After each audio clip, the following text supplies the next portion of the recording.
Hello everyone. Welcome to today's lesson on types of verbs. Verbs are one of the most important parts of speech because every complete sentence requires a verb. They express actions, states of being, or occurrences. Whether we are speaking, writing, or reading, verbs help us understand what is happening in a sentence. In this lesson, we will explore the different types of verbs with simple explanations and practical examples that you can use in everyday communication. By the end of this session, you'll be able to identify and correctly use different kinds of verbs with confidence. Before we begin, let us look at our learning outcomes.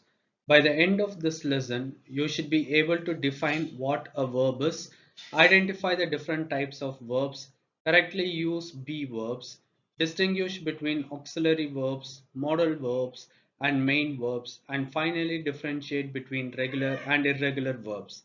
These skills are essential not only for improving your grammar but also for writing accurate sentences and communicating effectively in both academic and professional contexts. So, what exactly is a verb? A verb is a word that tells us what someone or something does, what happens, or what someone or something is. For example, in the sentence, Ravi plays cricket, the word plays tells us the action Ravi performs. In the sentence, she is happy, the word is describes her state or condition. Similarly, in birds fly, the word fly tells us the action performed by birds. Without a verb, a sentence is incomplete because it cannot express an action or a state. Therefore, verbs are often called the heart of a sentence. Now that we understand what a verb is, let us look at the four major types of verbs. The first type is be verbs, which describe existence or state of being. The second type is auxiliary verbs, also known as helping verbs because they assist the main verb. The third type is modal verbs, which express ability, possibility, permission, advice, necessity, and similar meanings. Finally, we have main verbs. These carry the primary meaning in a sentence and are further divided into regular and irregular verbs. Let's study each of these in detail. Be verbs are among the most frequently used verbs in English. The present forms are am, is, and are. The past forms are was and were. We also have the forms be, being, and been. Let us look at few examples. I am eating. Here am helps describe the ongoing action. She is reading. The verb is indicates the present continuous tense.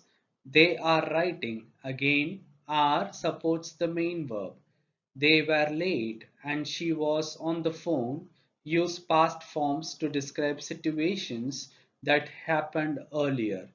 Because be verbs appear in many sentence structures, mastering them is essential for speaking and writing English correctly. Next, we have auxiliary verbs, also called helping verbs. The most common auxiliary verbs are be, have, and do. These verbs do not usually carry the main meaning by themselves. Instead, they help the main verb express tenses, voice, or questions. For example, in the sentence, they have finished the assignment, the word have helps the main verb finished. In the question, do you know the answer? The word do helps us form a question. Remember, auxiliary verbs support the main verb and make our sentences grammatically complete. Modal verbs express different meanings such as ability, permission, possibility, advice, obligation, or future intention. Let us understand each one with an example. Can expresses ability. For example, I can dance. Could expresses past ability. May is used for permission. might expresses possibility, must indicates necessity or obligation, shall is often used for suggestions, should gives advice, will expresses future actions, would is commonly used for polite requests. Finally, ought to expresses duty or moral responsibility. Modal verbs make our communication more polite, precise, and meaningful. Main verbs carry the actual meaning of a sentence. Examples include eat, write, sing, dance, and teach. Main verbs can appear in different forms depending on tenses. For instance, the verb work changes into working, worked, and worked. The verb dance becomes dancing, danced, and danced. However, not all verbs follow the same pattern. The verb sing changes to sang in the past tense and sung as the past participle.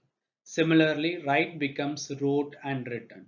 Understanding these different forms help us use correct tenses while speaking and writing. Now let us understand regular verbs. Regular verbs follow a simple rule. We add ed to form both the past tense and the past participle. For example, walk becomes walked, play becomes played, talk becomes talked, open becomes opened. Because they follow a predictable pattern, regular verbs are generally easier to learn. Remember this simple rule. If the verb forms its past tense by adding ed, it is usually a regular verb. Unlike regular verbs, irregular verbs do not follow the ed rule. Instead, they change in different ways. For example, go becomes went and then gone. Eat becomes ate and then eaten. Write becomes wrote and then written. Speak becomes spoke and then spoken. Since there is no single pattern for irregular verbs, they must be learned through regular practice and repeated exposure. The more you read, write, and speak English, the easier it becomes to remember these forms. Let's quickly summarize today's lesson. A verb is a word that expresses an action, a state, or an occurrence. We studied four major types of verbs: be verbs, auxiliary verbs, modal verbs, and main verbs. We also learned that main verbs are divided into regular verbs, which follow the ed pattern, and irregular verbs, which change differently. I encourage you to practice identifying these verbs in newspapers, books, conversations, and your own writing. Thank you for your attention. Keep practicing, and I'll see you in the next lesson.